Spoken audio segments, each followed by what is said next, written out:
Hi, I'm Stu, and welcome back to another LumaFusion video tutorial. Today I'm going to show you a very quick technique, and that is using the Photos app and the Files app in slide over mode so that you can work a bit faster using LumaFusion. The first thing I'm going to do is just drag up my dock.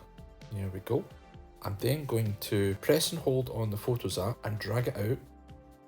And when it gets to this sort of elongated rectangle, you can let go, and that then puts the Photos app into slide over mode. I'm then going to repeat the process.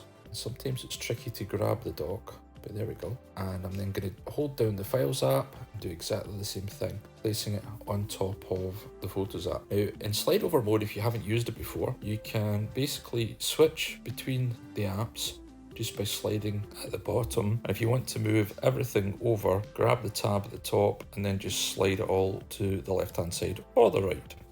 And if you want it out of the way, you swipe to the left or right as appropriate. If you want it back, you swipe it back in. And the cool thing about this is if I want to drag and drop a piece of video directly into LumaFusion from my Photos app, I can press and hold and drag it down, and you'll see you get a plus symbol on the go. Let go.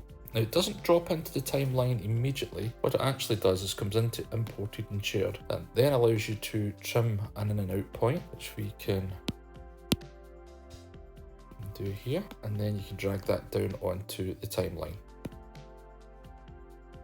And obviously you can do exactly the same thing with the Files app as well. So for example, if I just drag, let's say, this clip here and drop it down, swipe away, you can then see I've got a clip here I can then bring in.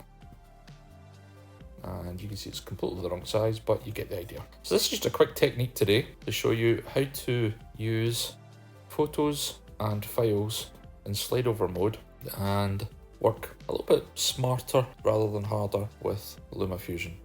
Now, if you want to close these down, obviously closing the LumaFusion app will take that feature away, but if you just push up in slide over mode, and then you can just swipe up to get rid of the apps, and that sets you back to the previous setup.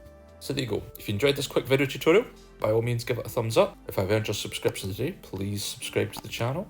Don't forget to ring the bell to be notified of the next video tutorial, and I'll see you on the next one.